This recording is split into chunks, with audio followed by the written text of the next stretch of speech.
leaders will be working with the Secretary to explore ideas like that they can propose to the governor, whether it's through legislative solutions or ballot initiatives or whatever. Okay, thank you very much for that, for saying that. Okay, so it's really informally but by consensus that these are the governor's principles, the state's board's principles. Okay, that being said. Thank you. Now we are on to board member liaison reports. In the past, we've had some oral reports by the board member liaisons discussing whether it's No Child Left Behind or the Curriculum Commission or anything. And I want to explore how, since my past board members have served quite a while, how we want to continue with that. What's your opinion to keep the liaison reports going? We haven't done this in a bit since I've been here. So I think it's important to try to follow up, get consensus on this as well, see what direction we want to take. I know when I've done work on the testing liaison and NCLB, what I've typically done is just wait in when the item is discussed. And so it hasn't been a formal briefing, but it's the way in which we've, often the liaisons are the ones who jump in first to help frame the issue for the other board members who weren't involved in the behind-the-scenes briefing. Is that, or do you want to do something? No, that's exactly right, and that works. I think that works very well. One suggestion that I might have for you is there are many other advisory bodies and other activities that go on that are months in the making before they come to the board. So, for example, when you were dealing with highly qualified teacher, I can tell you that there were many, and the liaisons, of which you were one, under No Child Left Behind, know that many items were happening with CTC that weren't brought to the board for action. And I think you have Janine, who went to NASB and was actively engaged at a national level. There's child nutrition. There's many things. So, for instance, Ruth Bloom is doing the Arts Council as well as CTC. And it may be a while before you have any of those items come before the board. And in the past, one strategy that the board had used was to have a brief report, and I mean very brief, just to give the board an idea of what may be coming before it. And some of the items may be more national in scope that Janine will talk about on NASB, just to keep you informed, so that, and also a recognition, in all fairness, of the work that goes on in this board outside of this board meeting, because liaisons work very hard, and I think it's important for people to know that that activity is going on. So that's my suggestion to you. And certainly they can work through me in wanting to, put it on the agenda. We'll talk about it so we can have that message delivered, and the work that you do. For example, Jeannie's going to talk about the NASB experience. So we can work along those lines. In terms of the advisory bodies, there'll be times where we want to bring in, for example, the Curriculum Commission. We'll get a report from them. But otherwise, we will get in our information packets to the board, the information item about what these committees are doing. So we'll take it as it comes. But Jeannie, why don't you talk a little bit about your NASB experience? Thank you, Ruth. We had talked as a board about whether or not we felt that our relationship with NASB was one that was important and beneficial to us as a state, or whether we were going to look at perhaps other avenues. I went back to participate in a NASB conference to get a firsthand feeling of what's going on with that organization. First of all, I was extremely impressed. I found out that 89% of state boards of education belong to NASB. The ones who don't, they don't have a state board of education any longer. And a couple of very small states do not. So it's virtually every state does participate.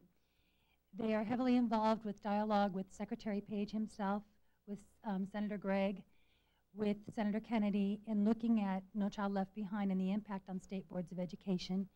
And I think that that's important. They actively want California's involvement. There were 42 states represented at the meeting that I was at, so I was glad that we had a representative. Most states had actually sent more than one person to this meeting. Over the course of 3 days, discussing various issues with state implications, at the end they had talked about how the members themselves elect someone to go on the board of directors. And they nominate that person and then they vote. Well, I was honored and surprised to find out that they had chosen me to be, by the members themselves, to be a member of their board of directors. I did explain to them that I would have to come back to this body and discuss it with you. That would mean they would pay my way to all functions. But I wanted to let you know that it's because of the information that we receive from the department, from Ray, from all of you here, that I was so strongly briefed on all of these issues and able to, I think, represent you at the level that I was beneficial. My suggestion would be that we continue this relationship because of the importance of national issues and particularly the higher level meetings that are now occurring that had not occurred in the past with the Secretary himself, with Eugene Hickok, with Senators Gregg and Senator Kennedy. So, Thank you for that report. Congratulations. thank you. Okay, very good. Okay, Suzanne, you had some words on the parent report. Was that it? No, actually, Oh, instructional materials. I'm sorry. I not to be outdone by Ray, I'm facing down my last couple of meetings on this board and looking at my to-do list of things I'd hope to accomplish here. And one of them was to create, Reed and I have talked about, and others have talked about, a waiver that allows flexibility for instructional materials for high performance. And so talked about it a little bit with Ray and Ruthie, and of course, not surprisingly, Ray and Sue Stickle had already put their heads together and knocked out a draft of something before I even raised the issue. And I remembered the clear outline that Ruthie laid out around when we talked about, at her first meeting, when we talked about a waiver for the FOSS kits in San Jose. And when I heard her do that, to me, I thought that's the waiver. That's part 2 of the waiver.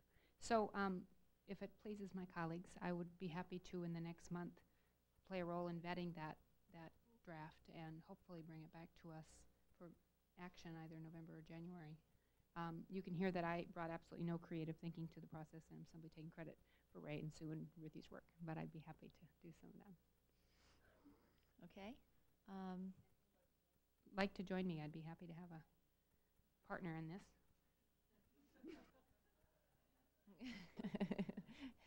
Be careful what you volunteer for.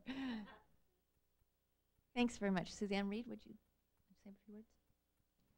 Just looking for advice on, I've got some data on charter school API performance. That's the processing from the last API. So we've all been interested in how charters are doing on API results, and it's been a fair amount of variation over the years. You know, you hear different fact sets and, you know, different allegations on all sides. And California is a little bit unique because we have more charter schools than almost every other state. We have over 500. We've got the API in place. And so I asked EdSource, which is an independent group in Menlo Park, to collate and tabulate, sort of let them be, you know, an established database of, you know, what are the charter schools, what are the API performance. I can give you a copy of the full report. They'll be issuing it later in the fall.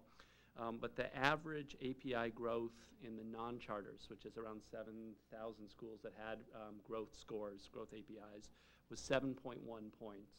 And the average growth in charter schools was 13.1 points.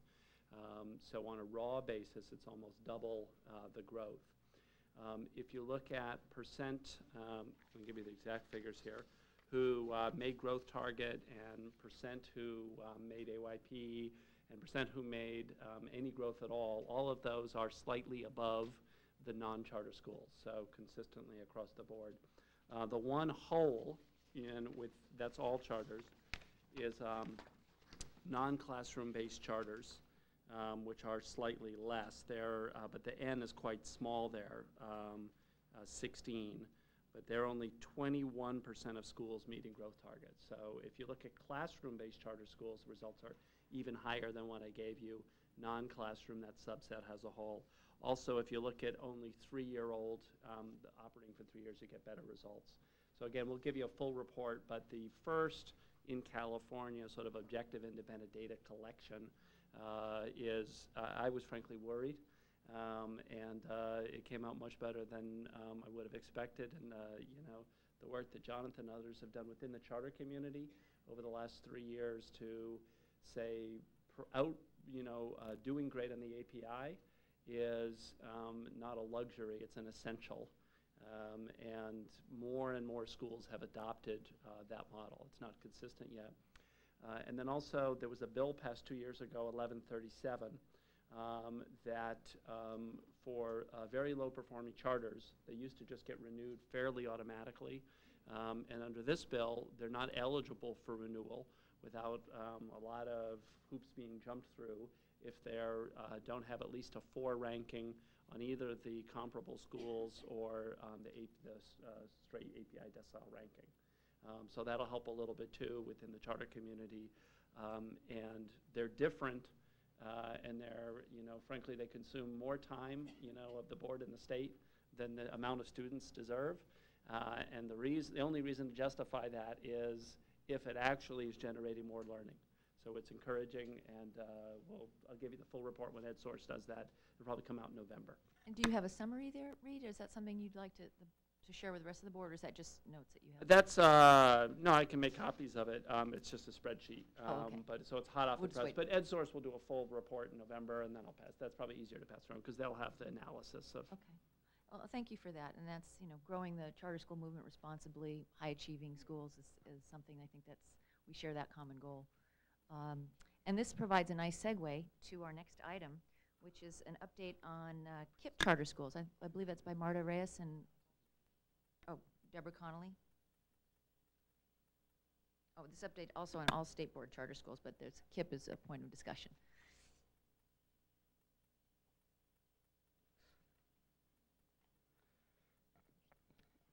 Hello, I'm Deborah Connolly with the Charter Schools Division in the department.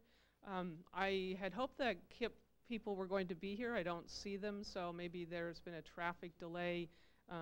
Unfortunately, they aren't here yet, but they were very proud of their scores this year. And Deborah Franklin is passing out a chart that shows the performance of all the state board charters, their API scores, and the percentage of students scoring at or above proficient in mathematics and English language arts. So I just wanted to briefly give you a quick update on how well all of the charter schools that this board has approved are doing.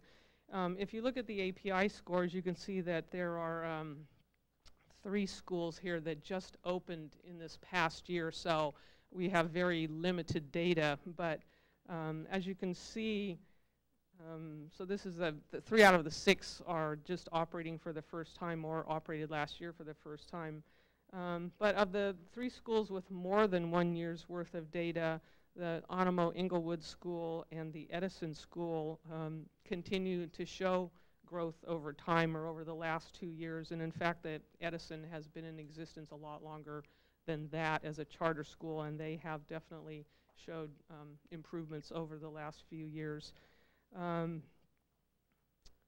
only school that showed a downward trend was the Ridgecrest Charter School.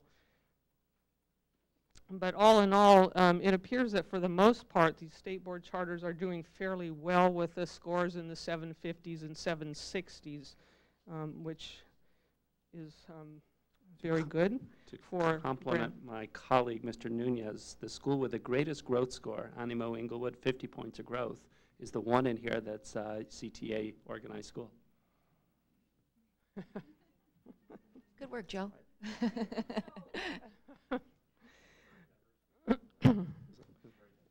I'd just like to pick up on Jack's comment. It would be helpful to me anyway to have some further information on parent ed level, free and reduced lunch when we get these scores to make it round out the data picture for me. I think that's really important for the board.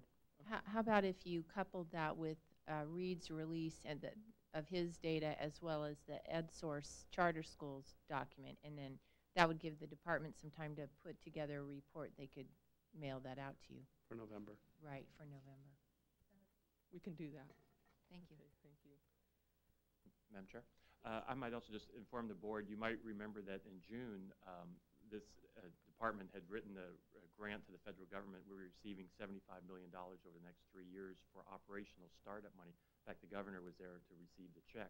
And we're in a process now of developing regulations for new startup charter schools for the operational. And we hope to have those regulations to you either the next meeting or the meeting after to get that money out the door as quickly as possible.